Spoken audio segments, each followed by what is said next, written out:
Her hands trembled as the soldiers lifted her into the carriage. She was only 16 years old. Court records remember her simply as Consort Han, one of the Korean tribute women sent to the Ming Palace. She had just been handed over to the Emperor of China. Her mother wept bitterly as she pressed her thumb onto the document. She could not write, so an ink mark was enough. One less daughter to feed, one less mouth to worry about in times of famine. Han traveled for weeks inside a sealed carriage with 15 other Korean maidens. They were forbidden to look outside. They were forbidden to speak to one another. One girl who tried to escape was dragged back with her hand crushed. She died of infection a few days later, and her body was left at the side of the road. The others learned the lesson quickly. Resistance was not an option. When the gates of the Forbidden City closed behind her, Han understood that serving the Son of Heaven had nothing to do with honor. She would spend the next 16 years trapped inside those walls. She would watch an entire harem vanish in a single night. She would beg for one last glimpse of her mother, and in the end, she would die wrapped in white silk. Han's story began the same way as tens of thousands of others, in a system designed to harvest young women like crops. When people think of Chinese imperial concubines, they picture elegance. Beautiful women in embroidered silks, writing poetry, living in luxury while serving the most powerful man in Asia. That image is nothing but propaganda. The imperial concubine system lasted more than 2,000 years. In that time, tens of thousands of women disappeared behind the red walls of the Forbidden City. Most people never understood the truth. Concubines were not wives. Under imperial law, they were not even considered human. They were classified as precious objects, no different from porcelain vases. Every 3 years, imperial officials swept through the provinces in what they called the Shunu selection. It sounded refined, but it was a forced harvest. During the Ming Dynasty, no family was spared. Every unmarried girl of the right age had to be presented. Hiding a daughter was a crime punishable by death for the entire family. The girls were inspected by eunuchs and palace physicians. Every inch of their bodies was examined for the smallest imperfection, birthmarks, scars, anything. Any flaw meant rejection. Those who passed were taken. Families received a tiny sum of money, but refusing it meant admitting treason against the emperor. The system never needed to kidnap. Poverty did the work for them. Most families never heard from their daughters again. Letters were forbidden. Visits were impossible. Only if a concubine rose to high rank might her family receive a small stipend. For the vast majority, their daughters simply vanished behind the red walls. Some families even held funerals for girls who were still alive, because they knew the truth. The daughter they had raised was already gone forever. Han arrived in China as part of a different kind of tribute. Between 1408 and 1435, Korea sent more than 100 women to the Ming Empire, not as guests but as property. The moment Han crossed the palace gates, she stopped existing as a person. She became a number, a possession of the Son of Heaven. But before she could serve, she first had to be broken.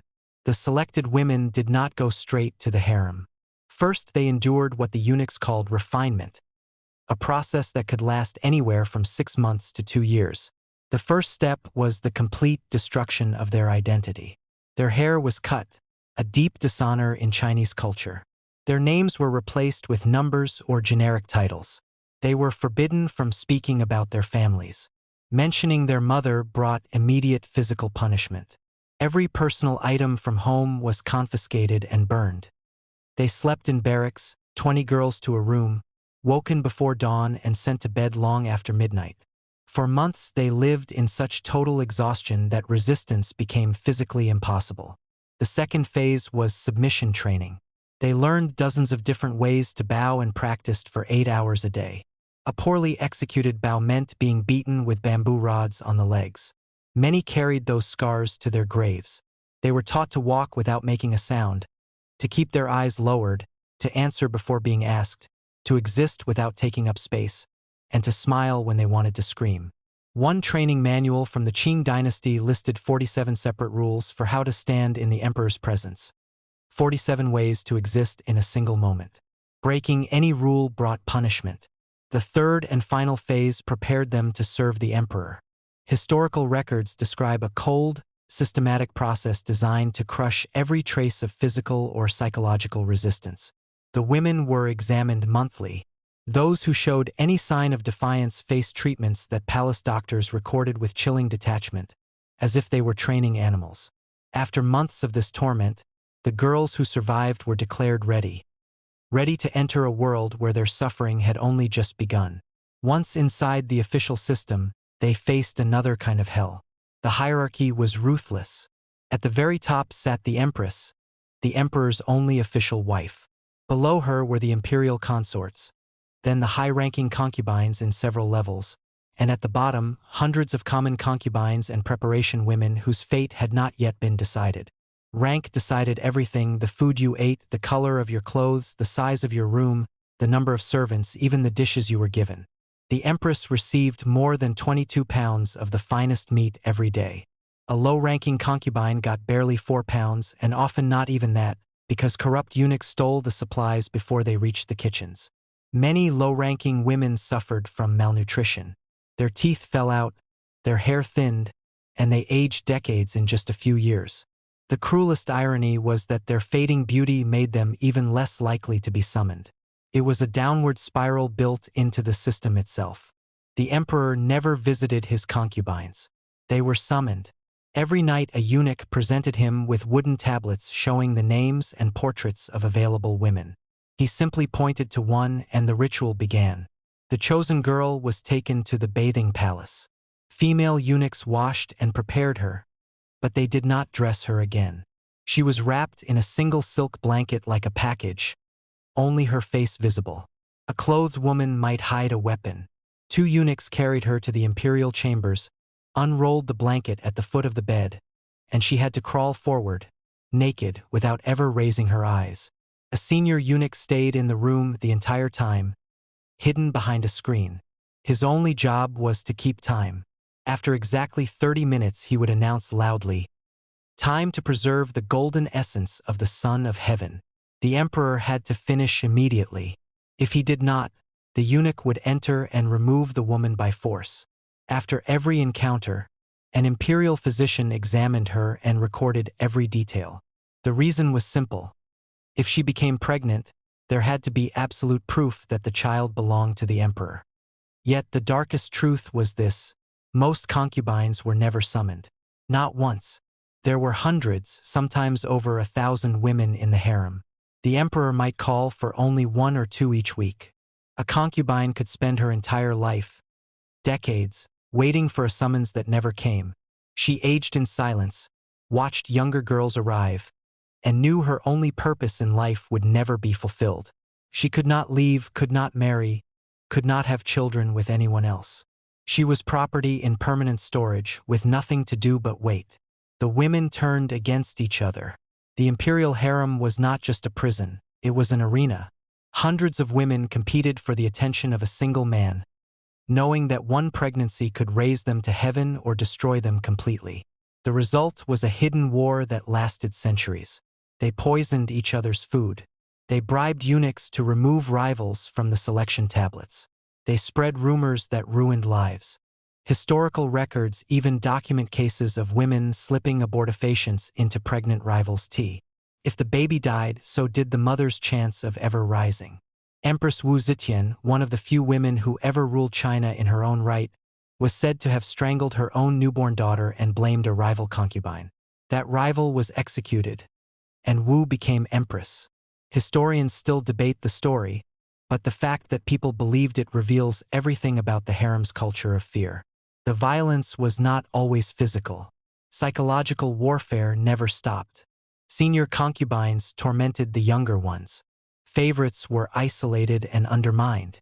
Alliances formed and shattered in a single glance from the emperor at dinner. Becoming pregnant was often the worst thing that could happen to a low-ranking concubine. She was immediately isolated in the most remote palaces. For 9 months she lived under constant watch. No visitors, no letters, no walks in the gardens. When the child was born, it was taken from her instantly. If it was a boy, he was given to wet nurses and raised far away. She might see him once or twice a year under eunuch supervision, never allowed to touch him. If it was a girl, she often simply disappeared. Imperial records did not even bother to note the fate of daughters born to low-ranking concubines. Many women were so terrified that they secretly took abortive herbs, preferring to risk death rather than bring a child into that world. In 1421, Emperor Yongle had just completed the Forbidden City. At the height of his power, a single rumor destroyed thousands of lives. One of his favorite concubines was found dead. Officially, she had been poisoned, but whispers said she had killed herself after an affair with a palace eunuch, and that the emperor was impotent. Humiliated and paranoid, Yongle ordered a purge. In a single night, 2,800 women, concubines, servants, cooks, laundresses, even girls as young as 12, were executed by death of 1,000 cuts. The screams echoed across the palace until dawn. By morning, the courtyards had to be washed with buckets of water. There is no official Ming record of the massacre.